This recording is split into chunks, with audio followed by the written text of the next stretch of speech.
bay in the Far East, large enough to accommodate all the fleets of the world. We shall dock at Pier 7, a new double-decked concrete structure 1,000 feet long, built and maintained by the Philippine government.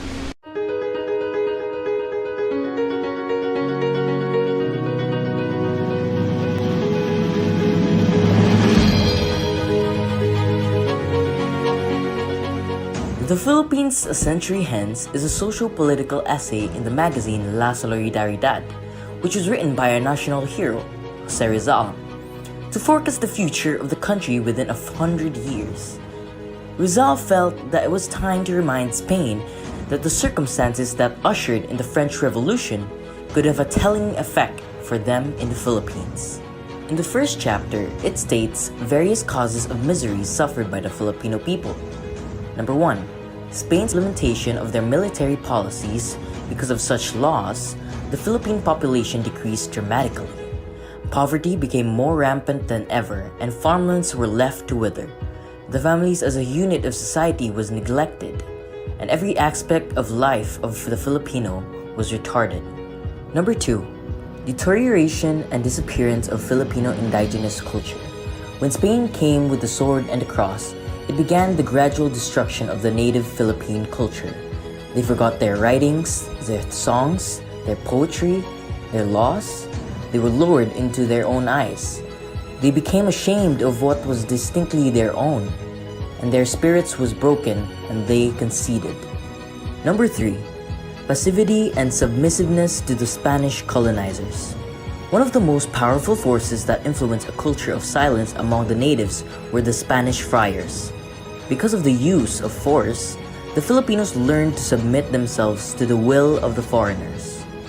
However, the spirit and the national consciousness of the people didn't completely vanish, and even though it had been awakened in only a few hearts, its flame nevertheless was surely propagated.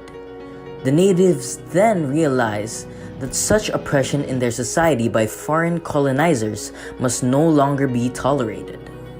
Will the Philippine Islands continue to be a Spanish colony? And if so, what kind of colony? Will they become a province of Spain, with or without autonomy?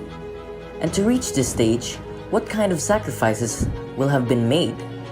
Will they be separated from mother country to live independently, to fall into other hands of other nations, or to ally themselves with neighboring powers? In Chapter 2, we ask the questions, what will become of the Philippines within a century? Will they continue to be a Spanish colony? For those who have a strong spirit over the liberty of the country, independence was assured. For those who are discouraged and disillusioned by the sad experiences, shall be a prison of the colony forever. For the liberal Spaniards, the ethical condition of the people remained the same. For the friars and their followers, they have progressed. And for many Filipino ethics, they have retrograded. The Spanish were able to take hold of the Philippines for 3 centuries because the Filipinos remained faithful, giving up their liberty and their independence. For they were sometimes dazzled by the hope of paradise promised. Filipinos saw them as protectors, but soon realized that they were exploiters and executors. If this state of affairs should continue, what will become of the Philippines within a century?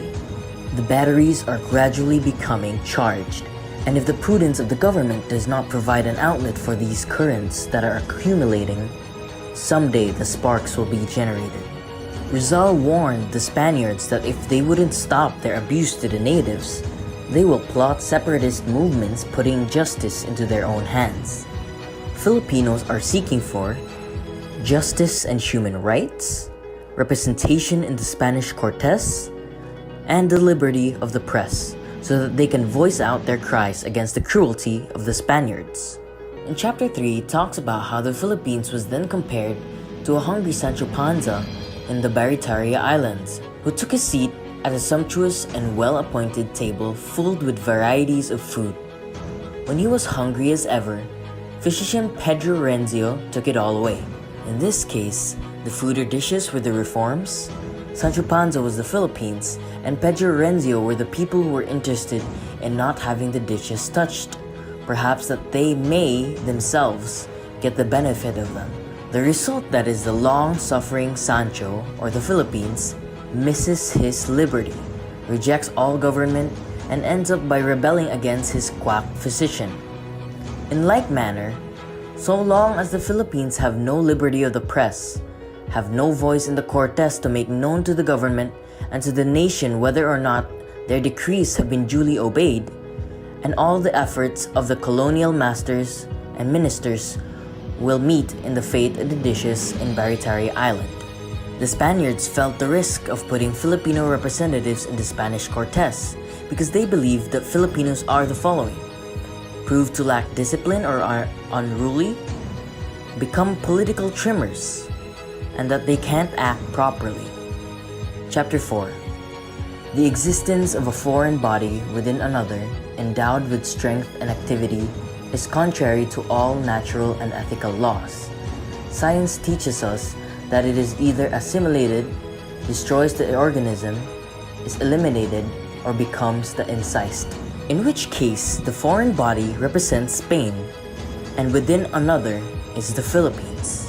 One question Rizal raises in this essay is whether or not Spain can indeed prevent the progress of the Philippines. Keeping the people uneducated and ignorant had failed. Keeping the people impoverished also came to no avail. And exterminating the people as an alternative to hindering progress did not work either. Spain, therefore, had no means to stop the progress of the country. What they need to do is to change their colonial policies so that they are in keeping with the needs of the Philippine society and to the rising of the nationalism of the people. 5 decades after Rizal's death, the Philippines gained her long-awaited independence. This was in fulfillment of what he had written in his essay. History does not record in its annals any lasting domination by one people over another, of different races, of diverged usages and customs, of opposite and divergent ideas. One of the two had to yield and succumb.